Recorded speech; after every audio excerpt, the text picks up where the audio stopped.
ॐ अज्ञानतिमिरान्धस्य ज्ञानञ्जनशलाकया चक्षुरुन्मिलितं येन तस्मै श्रीगुरुवे नमः। हरे कृष्णा। भगवद गीता अध्याय 3 श्लोक संख्या 29। प्रकृते गुणा सम्मूढ़ा संजन्ते गुणकर्मसु तान उकृतस्न विधा मंदान कृत्स्न विद न विचालयेत। माया के गुणों से मोहग्रस्त होने पर अज्ञानी पुरुष पूर्णतया भौतिक कार्यों में संलग्न रहकर उसमें आसक्त हो जाते हैं। यद्यपि उनके ये कार्य उनमें ज्ञानाभाव के कारण अधम होते हैं, किंतु ज्ञानी को चाहिए कि उन्हें विचलित ना करें। तो ये बताया गया कि माया के गुण कौन से होते हैं। संसार में हम जो भी कुछ देखते हैं उसको हम माया कहते हैं। पहली बात तो क्यों माया कहते हैं कि maya is something which is not. Prabhupada ने इसका डेफिनेशन दिया, what is maya. Maya is something which is not, illusion. और इसको और ज़्यादा एक्सप्लेन किया गया, why it is called it is not there where we can see. हम देख रहे हैं ना, हम लोगों को देख रहे हैं, पहाड़ देख रहे हैं, नदियाँ देख रहे हैं, तो कैसे मान लें कि ये सच नहीं है। इसका सही मतलब हमारे शास्त्र में हमारे आचार्य लोग बताते हैं कि माया मतलब it is temporary, which is not permanent. कुछ समय के लिए हमारे पास रहता है, हमें उससे आसक्ति हो जाती है। तो संसार में जो भी वस्तुएं हैं हम उसको साथ रहते हुए उससे आसक्त हो जाते हैं। लेकिन दिक्कत की बात यह है कि ये इटर्नल नहीं होती है, तो एक स्वप्न की तरह है। जैसे सपने में हम रात को देखते हैं कि हम कहीं के राजा बन गए, या कुछ हमें नई गाड़ी मिल गई, या कुछ हो गया, और स्वप्न के टूटते ही वो सारा सुख जो है दुख में परिवर्तित हो गया, बल्कि और इच्छा हो गई उस चीज़ को प्राप्त करने की, उल्टा स्वप्न को देख के। तो अब ये देखा जाए कि स्वप्न में उस चीज़ का मिलना क्या यथार्थ था।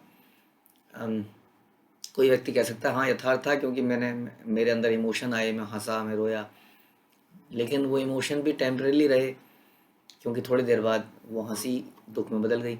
उसी तरह से संसार में जो वस्तुएं हैं जो हमें दिखती हैं, जो हम हासिल करते हैं, वो सच्चाई के रूप में हमें दिखती हैं, लगता है सच ही तो है, लेकिन क्योंकि वो सच हमेशा हमारे साथ नहीं रहता, इसलिए वो फिर दुख पैदा करता है। इसलिए उसको माया, इल्यूजन कहते हैं। क्योंकि अ, सत्य को हम सत भी कहते हैं। सत मतलब हो गया eternal. Something which is eternal is the real truth. Like soul is real truth, क्योंकि सोल हमेशा रहती है। शरीर माया है, क्योंकि शरीर मिलता है और नष्ट हो जाता है। कृष्णा इज एब्सोल्यूट ट्रुथ, क्योंकि remains, he lives for eternally, आदि पुरुषम। लेकिन हमारे जो माता पिता हैं वो कुछ समय के लिए हमारे साथ रहते हैं, फिर चले जाते हैं, और फिर दूसरे माता पिता अगले जन्म में हमें भी मिलते हैं। तो इस प्रकार जितने भी हमारी वस्तुएं हैं, रिलेशंस हैं, वो टेम्परेरी हैं, नॉट, हाँ, कुछ समय के लिए रहते हैं, इसलिए उनको हम माया कहते हैं, क्योंकि वो इटर्नली हमारे साथ नहीं रहते। और ये बताया गया कि माया के गुणों से मोहग्रस्त होने पर, और माया तो है ही, ये वस्तुएं तो टेम्परेरी है ही, साथ ही में बहुत बड़ा इल्यूजन है 3 गुणों का, सतोगुण का, रजोगुण का, तमोगुण का, जिनके अंतर्गत हम कार्य करते रहते हैं और सोचने का समय नहीं मिलता कि what is our real self, क्योंकि वो हमें इतना बिजी करके रखते हैं। हाँ, सतोगुण भी, रजोगुण भी, तमोगुण भी हमें इतना बिजी करके रखता है संसार में कि हमें सोचने का समय नहीं मिलता कि हमारा रियल नेचर क्या है, हमें क्या करना चाहिए। जैसे कि ऑफिस के अंदर आदमी पूरा दिन लगा रहता है, काम सर उठाने का मौका नहीं मिलता, रात को आता है तो थक चुका होता है, सो जाता है, सवेरे उठता है फिर चला जाता है। तो इस तरह से कोई ज्ञानी पुरुष कई बार सोचता है कि ये मैं कर क्यों रहा हूँ, किसके लिए कर रहा हूँ, अदरवाइज हमें समय नहीं मिलता सोचने का। तो इस प्रकार से माया की इन वस्तुओं से, जो कि टेम्परेरी हैं, प्लस इन गुणों से हम या अज्ञानी पुरुष पूर्णतया भौतिक कार्यों में संलग्न हो जाता है, becomes busy like a bee. जैसे कहते हैं ना बिजी बी, बी जानते हैं, मधुमक्खी, उसको कहते हैं बिजी बी। क्यों? क्योंकि हमेशा बिजी रहती है। क्या करने में? फूलों के पास जाती है, उसमें से शहद निकालती है, अपने घर में शहद भरती है। जैसे हम जाते हैं दुकान में, राम स्टोर, श्याम स्टोर, जाते हैं, सामान लाते हैं, घर में भरते हैं। नौकरी करते हैं, पैसे लाते हैं, भरते हैं। किसी की मतलब लड़की को लाते हैं, शादी करके घर में रखते हैं, फिर बच्चे होते हैं, परिवार बड़ा होता है, तो घर भरता चला जाता है, भरता चला जाता है, भरता चला जाता है, भरता चला जाता है। लेकिन उस मधुमक्खी के छत्ते को किसी दिन कोई नीचे से आग लगाता है, मधुमक्खी को भगा देता है और सारा शहद खा लेता है। और मधुमक्खी क्या करती है?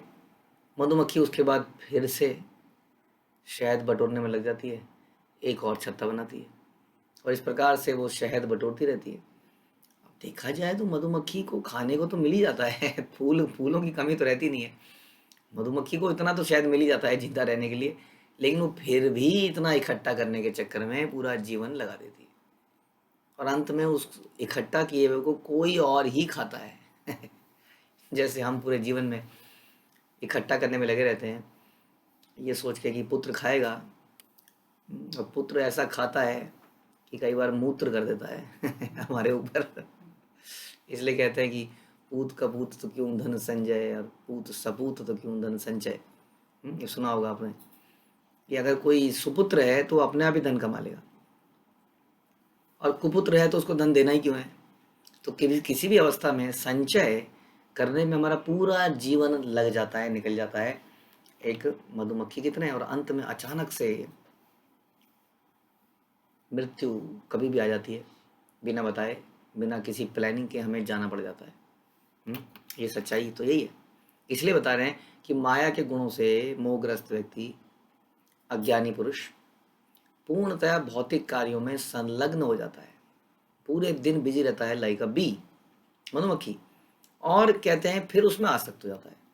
अब जिस कार्य में आप लगे रहोगे उससे आसक्ति आपकी हो ही जाएगी, चाहे वो अच्छा कार्य हो चाहे बुरा कार्य हो, घटिया कार्य हो ना, किसी को किसी जगह से हिलाना बड़ा मुश्किल है। कोई बेकार सी जगह में भी रह रहा होगा, उसको बोलेंगे आओ तुम्हें बहुत बढ़िया घर दिलाएंगे वहाँ पर, तो आप देखेंगे जनरली लोग निकलेंगे नहीं वहाँ से, नहीं नहीं नहीं, नहीं। मेरी डोली आई थी, अर्थी जाएगी, एज इफ कि इससे पता नहीं भगवान बड़े प्रसन्न हो जाएंगे ऐसा करने से। हाँ, डोली आई थी अर्थी जाएगी, कितनी डोलियाँ निकल गई पता नहीं कितने जन्मों में। खैर, ऐसा हमारा आसक्ति हो जाती है उस कार्य को करने से। आप जानते हैं कहानी को जिसमें इंद्र जो है एक बार किसी शाप के कारण सुअर बन जाते हैं और सुअर बन के उनका जीवन समाप्त हो जाता है और ब्रह्मा जी कहते हैं चलो इंद्र तुम्हारा जीवन समाप्त हो गया। वो कहते हैं कैसे Brahma ji, are you what do you know about it, what is a pleasure in living इस ड्रेन में, इस नाली में रहने का जो प्लेजर है वो स्वर्ग में कहाँ। ऐसा प्लेजर स्वर्ग में भी नहीं है, गर्मी का एहसास ही नहीं है, डर्मी कूल। हाँ, हमेशा गर्मी हो या सर्दी हो इस नाली में हमेशा ठंडक रहती है। हम्म, देखिए साधारण पानी तो फिर भी गर्म हो जाए, अब वो लबालब पानी जिसमें मल हो तो ठंडक उसमें रहती होगी। हाँ, और खाने को कोई प्रयास करने की ज़रूरत नहीं है, कोई और बेचारा कमाता है, खाता है, पचाता है, निकालता है, हम केवल खाते हैं। कोई व्यक्ति कितनी मेहनत करता है, हाँ, और पूरे दिन काम करता है, अन्न अर्जित करता है, उसकी पत्नी रोटी बनाती है, सब्जी बनाती है, मसाले, ये बहुत मेहनत, वो खाता है और उसका असेंस मल वो मैं खा लेता हूँ। कितनी लाइफ जिंदगी है। आप ब्रह्मा जी, आप काम करते करते थक गए हो, चार मुंह बना लिए आपने, कोई दिक्कत नहीं है यहाँ लाइफ में, तो खूब समझाते हैं उसको, लेकिन इंद्र जो है उस निकृष्ट योनि में आसक्त हो जाता है और वहां से निकलना नहीं चाहता है। ये रियल घटना है। और तब ब्रह्मा जी को जबरदस्ती ऐसा हमने सुना कि उसे गला काट के लेके जाना पड़ता है कि you have to come now, स्वर्ग की पोजीशन लेनी पड़ेगी तुम्हें।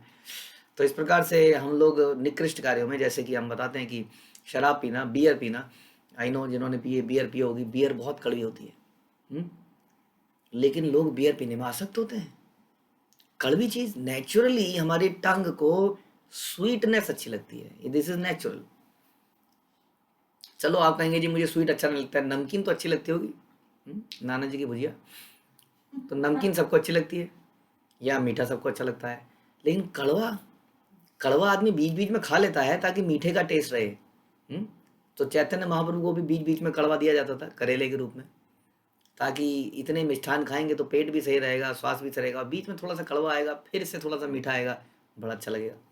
लेकिन किसी को बोला कड़वा ही खाना है, कड़वा ही पीना है, तो इस प्रकार से कई बार लोअर टेस्ट हम डेवलप कर लेते हैं, लोअर लेवल टेस्ट। हाँ, जैसे अब शराब पीना, बियर पीना, लेकिन वो एक बार उसको करते जाते हैं करते जाते हैं करते जाते हैं तो उससे आसक्ति हो जाती है और कड़वा ही अच्छा लगने लगता है। जैसे कि इंद्र को वो मल ही अच्छा लग रहा था। लेकिन जब उस व्यक्ति को कभी हायर टेस्ट दिया जाता है, तब उसको समझ में आता है कि नहीं नहीं नहीं, ये तो लोअर टेस्ट था। हम्म? छोटा सा एग्जांपल है कि कुछ लोग हमारे ऐसे थे जो अच्छी अच्छी जगहों में रहते थे, पॉश कॉलोनी में, अ, भक्तों से आकृष्ट हुए और उनका ऐसा संभावना थी कि वो गाजियाबाद आ सकते थे। It is not require, I am not telling everybody to come here सब अपना परिवार देखिए। लेकिन कुछ लोग ऐसे थे कि आ सकते थे, उनकी पोजीशन थी, लेकिन ओनली हिच वाज कि ये जगह उतनी अच्छी नहीं है, सुना है इसकी बदनामी और थी बड़ी। इतनी अच्छी तो जगह नहीं है गाजियाबाद, कहाँ दिल्ली, दिल्ली दिल वालों की। और कहाँ गाजियाबाद, सुनता है मुरादाबाद, मुरादाबाद गाजियाबाद, अजीब सा लगता है सुन के। तो लेकिन किसी तरह से वो आ गए एक बार यहाँ पर, बड़ी मुश्किल से आए। और जब आए then they compare and then they realised कि ये जो लाइफ है, दिस इज़ डिफरेंट। भक्तों के साथ जीना, चाहे इसमें सुख हो दुख हो कहा सुनी हो, लेकिन this is different from the material world. क्योंकि भक्त जहाँ रहते हैं वो जगह डिफरेंट हो जाती है। तो इस प्रकार से जब हमें हायर टेस्ट मिलता है तब हमें समझ में आता है कि हम लोअर टेस्ट में थे। तब तक हमें समझ में ऐसा लगता है कि ये बहुत बढ़िया तो चल रहा है, why to change, we don't want to change. तो इस प्रकार से हम आसक्त हो जाते हैं। तो यही यहाँ पर बताया जा रहा है, हमें समझना पड़ेगा, हमें जीवन को शास्त्रों के अनुसार जीना चाहिए, गुरु के अनुसार जीना चाहिए, ना कि अपनी आसक्तियों के अनुसार। अगर हम आसक्तियों में रहेंगे तो हमेशा दुखी रहेंगे, ये बात हमें समझनी पड़ेगी हमेशा। कभी हमें सुख मिल नहीं पाएगा। हम्म? जैसे कि हमने इंद्र का एग्जाम्पल सुना। तो इस प्रकार से हम मोहग्रस्त हो जाते हैं माया के कारण, क्योंकि ये टेम्परेरी है। हमें समझना पड़ेगा this is nothing but just like a dream. हम यहाँ पे एक ड्रीम की तरह जी रहे हैं। ड्रीम को कितना सीरियस लेना चाहिए लाइफ में, बताइए। कई लोग स्कूल में कम नंबर लाते हैं तो आत्महत्या कर लेते हैं। किसी की गर्लफ्रेंड छोड़ के चली जाती है तो बेचारा अपनी ज़िंदगी समाप्त करता है, एज इफ कि वो गर्लफ्रेंड उसको बड़ा सुख देने वाली थी। ये तो इतिहास गवाह है कि जितनी भी लव मैरिज होती हैं वो लव मैरिज ही ज़्यादा ब्रेक ब्रेक होती है। हमने तो ये देखा है, आंकड़े बताते हैं। अरेंज मैरिज पता नहीं क्या कारण है ऐसा, कि एक्चुअली कारण ये लगता है कि लव से, शादी से पहले बहुत सारे सपने दिखाए होते हैं, मैं क्या आसमान से तारे तोड़ के ले आऊँगा और समथिंग लाइक दैट। और मिलते हैं, पूरा पूरा दिन साथ में घूमते हैं। शादी के बाद डिफरेंट ही कहानी होती है, क्योंकि तब तो हासिल करना होता है, अब तो मिल गया, अब अपना ही है, अब क्या है।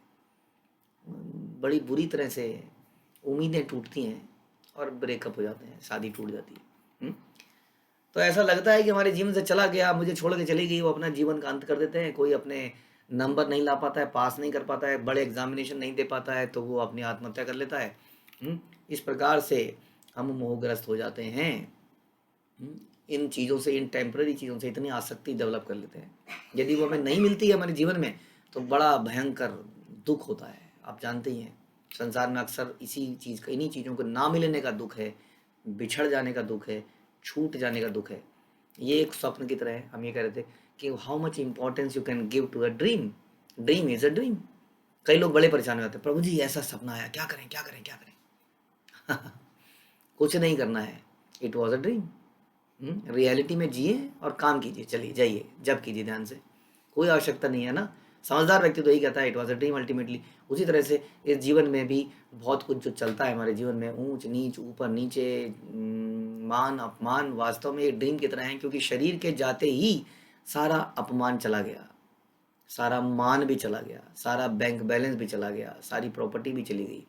इसलिए ये समझना पड़ेगा कि अज्ञानी पुरुष जो है इन भौतिक कार्यों में संलग्न होकर आसक्त हो जाते हैं। यद्यपि उनके ये कार्य उनके ज्ञानाभाव के कारण अधम होते हैं, किंतु ज्ञानी को चाहिए कि उन्हें विचलित ना करे। आखिरी में भगवान बोलते हैं कि हम कितने भी ज्ञानी हो, इन लोगों को विचलित नहीं करना है। अरे मूर्ख प्राणी, अरे पापी।